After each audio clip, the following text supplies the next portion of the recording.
All right, so I'm going to take a little bit of your time. We're going to actually put you guys to work. For those of you who were there last night, a little bit like last night, but sort of different. First of all, to get started, I want to thank Steve for sharing with me some of his baby photos. And that's important because, again, you can see the title of this talk, Where's the Secret Sauce? And really what I want to think about is how easy it is to lose your oomph when you have diabetes. And what do you do to regain your oomph? We have a lot of people here who have been doing great for a long time, but I bet everybody's been through times where it's been tough. Some of you are still struggling. So I want to think about some of those issues with you. So I want to start with, of course, something that I imagine for some of you will just be completely shocking. And thanks, Steve, for this baby photo.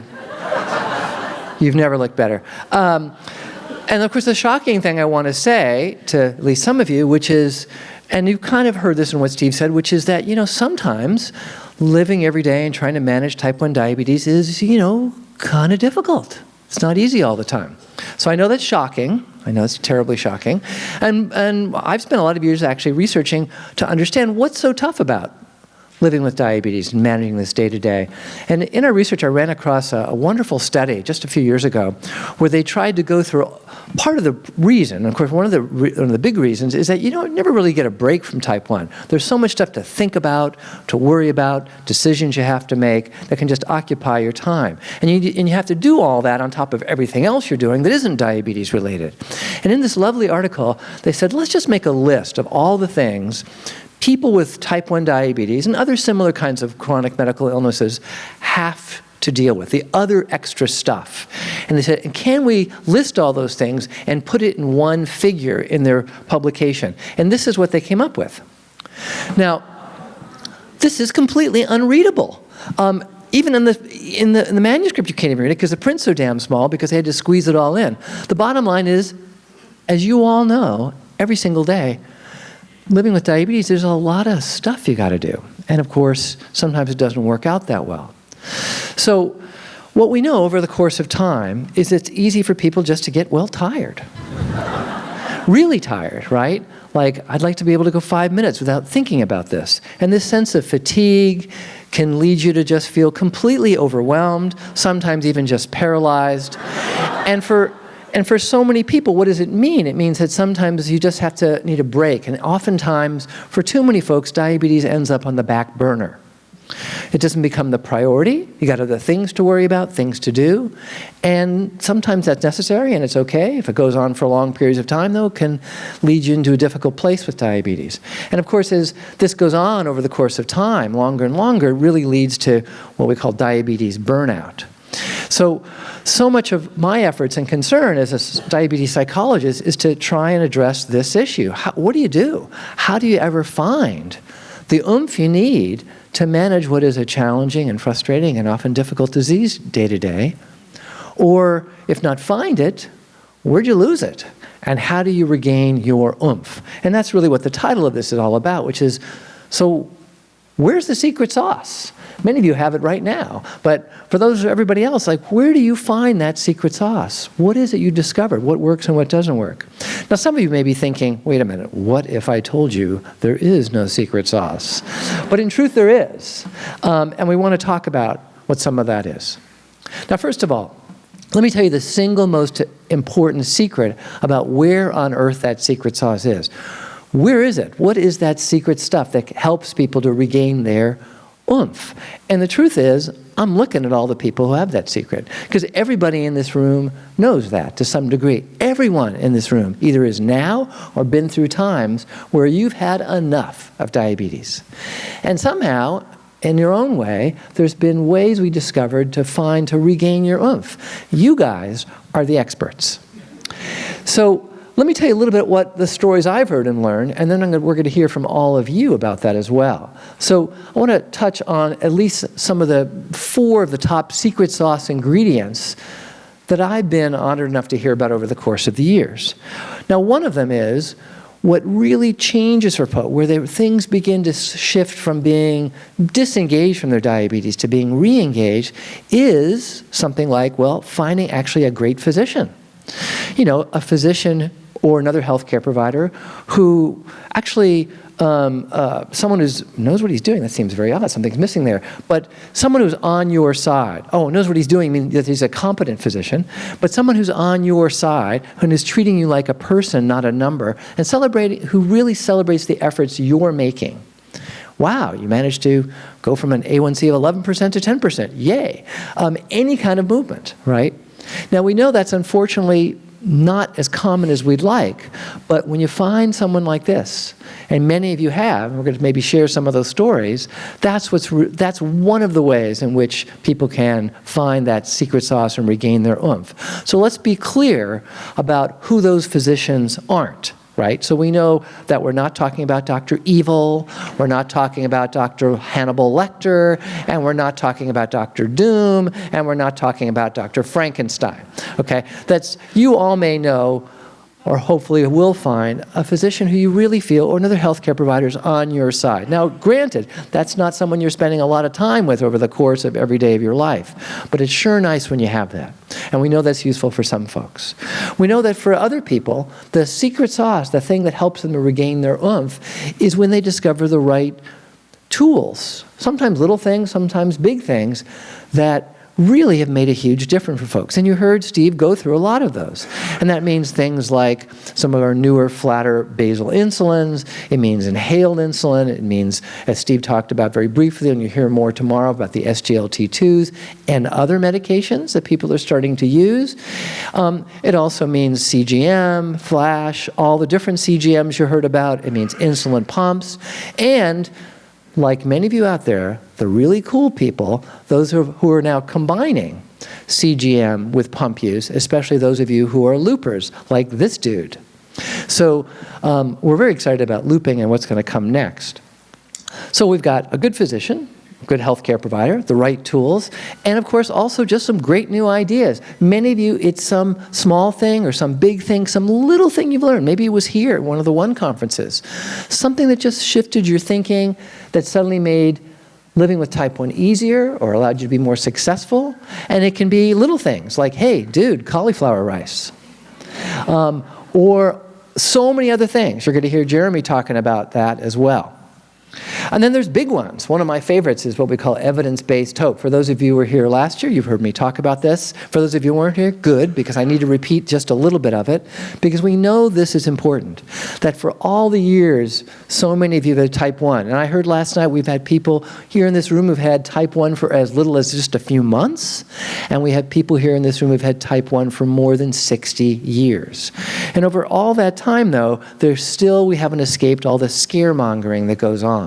Like that amazing slide that I had not seen before from Steve about here's all the horrible, scary complications that can happen. And we still don't talk about how things have changed. And the good news that we now understand that with good care and effort, the odds are pretty good you can live a long and healthy life with diabetes. And my favorite way to try and demonstrate that, I think I've summarized about 30 or 40 studies now in this area, but I want to highlight just a couple that are my favorites that really knock the point home, is when the few studies that have actually looked, let's look at people who've had type 1 diabetes for a long period of time. And most studies look at people with type 1 for approximately 30 years. And they say after 30 years, how many of those people have run into the scary, scary, scary complications, long-term complications. So here's one study. This is, again, following people over the course of 30 years at this large healthcare system that knows pretty well how to help people with diabetes. And they said, what percentage of the people in our hospital population have run into these scary complications? Here's what they found, by the way. Starting on the left side of your screen, they found that about 30% of these folks had already had severe vision loss or gone blind. In the middle, they found about 10% already had significant amputations, and well more than a third already had significant nephropathy or kidney disease. So people, when I show this slide, typically look at that and go, yeah, that's what I would expect. Tons and tons of folks with type 1 develop these really scary, horrible complications. But if I leave this slide up long enough, someone often says, hey, why does that say 1978? And I go, oh yeah, I forgot to tell you something really important. This is a really, really old study. Published in 1978. Actually comes from the Steno Diabetes Center in Copenhagen. This was what we were seeing back then. This was what was achievable with our limited tools and knowledge. But nowadays, things are different. So now we can look at studies like the long-term, what's called DCCT, or the edict study. And we can look at people, well, the last data we have is from 2009, and say of those people, we look at 711 people who've been followed with type 1 diabetes for 30 years.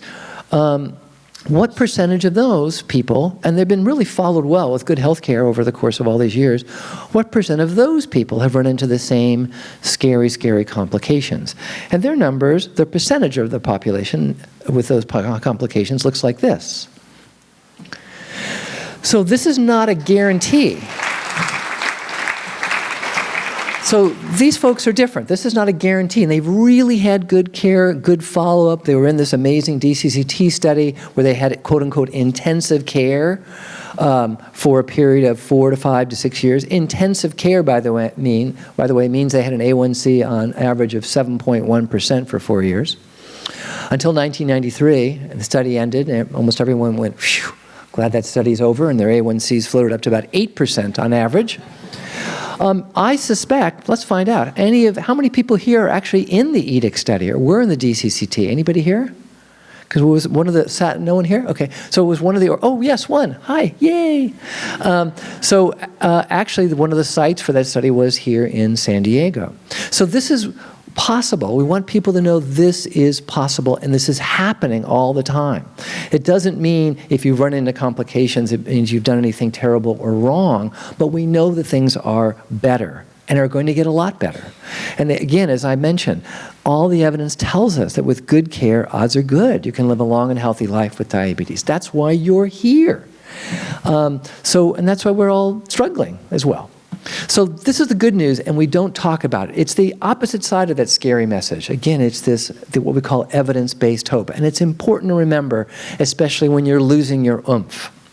So that's the third part of regaining your oomph, or the secret sauce. And the fourth one, and even more appropriate about why we're here today, is about getting connected. If there's one thing as a diabetes psychologist I've learned over the past 30 years, is that when you have folks in your life who are rooting for you, it's way easier to make and maintain any kind of burdensome, tough behavior change, especially when it comes to the extra work involved of balancing diabetes in your life.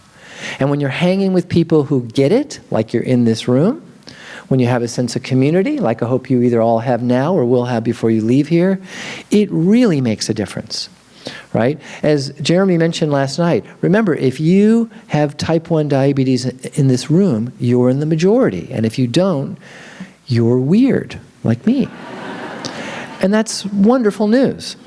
So again, the 4 secret sauce ingredients we know of so far is having a good healthcare provider, having the right tools, learning some great new ideas, getting connected. And in total, what happens, as so many of you know, when you have these moments and all of a sudden you regain your oomph, it's like you feel like it's not diabetes working against you, but it's more like you're in control. You're in the power seat. You're in the driver's seat with your diabetes. And that's a great feeling.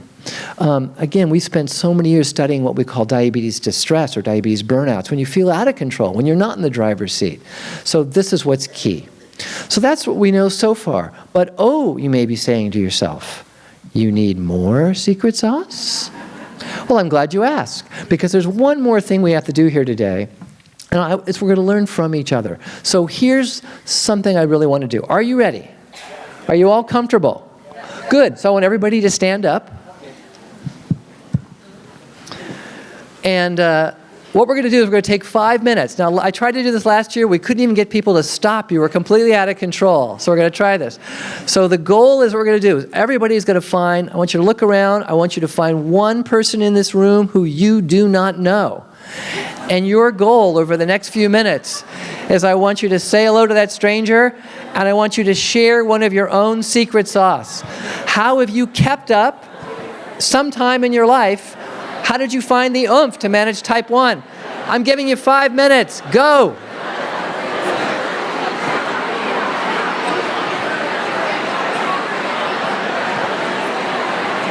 Much after this? Okay, perfect. Yeah. I've lost weight. That really helps. All right, I'm going to get a video of this.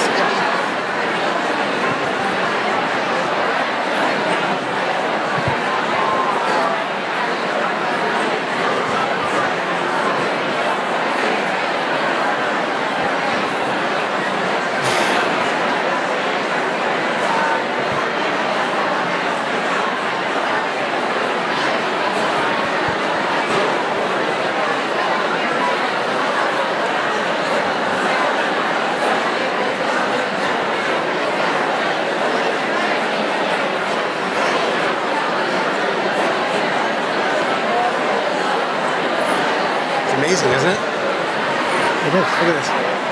You're supposed to be telling them what is your own secret sauce? Yeah. I should go up to somebody. Well, I love this. Look at that. I should get a video of that. I love it. They're like Beto O'Rourke. They use their hands a lot.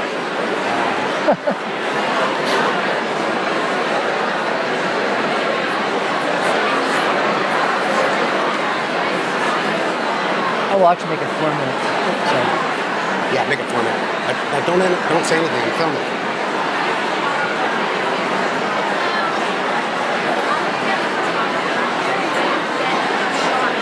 He's got to do it now. Yeah, okay.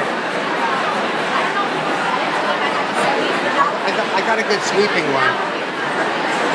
I got a good video.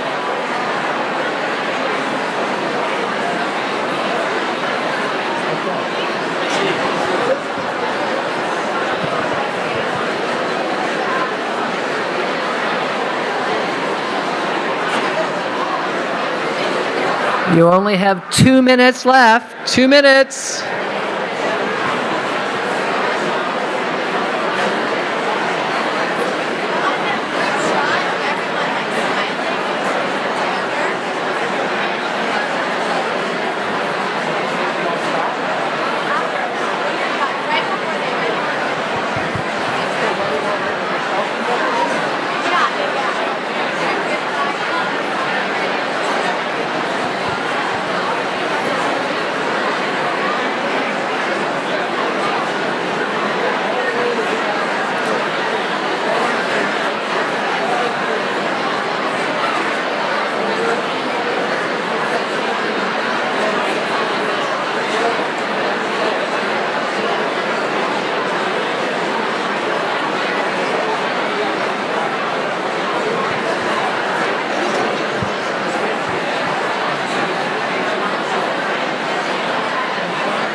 So, I'll give you an email or something. we're going to have them stand for a group photo before we get Michelle Feinstein up here. Okay, so don't tell them, don't sit down. Right. Okay. Let's do it now. All right. Okay, I'm going to ask you to stop if you can. Don't sit down, but just stop talking for a moment. Woo! All right, don't sit down. No need to sit down, but just, I want you to stop talking for a moment. Oh, you guys are out of control. You don't have to sit down. Keep standing up. Stay standing up, but just stop talking for a moment. Oh my God, what have we unleashed? All right, so don't sit down, but stop talking for a minute. So good. This was my hope. I hope you did a little bit of this last night. The point today is to unleash the power of this group. Right? You are the experts. You've learned, you know so much. We are wanting to learn from you about type 1, what drives you crazy, how you succeed, where your oomph is. The most important thing to remember here is that in this conference, and I hope that with the friends you make here, there's really no need for people to have to do diabetes alone anymore. That's what's important. So we're going to take a group photo of everybody here, but I want to thank you all for listening. You guys are wonderful. So don't move.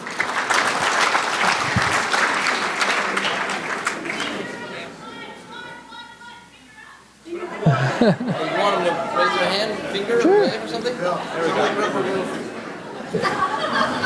This finger? One finger up. Your choice. All right. Thank you guys for listening. I'm going to be here for the whole weekend. I hope to get a chance to meet many of you. You get a few words from Steve and Michelle, and I'll talk to you all soon.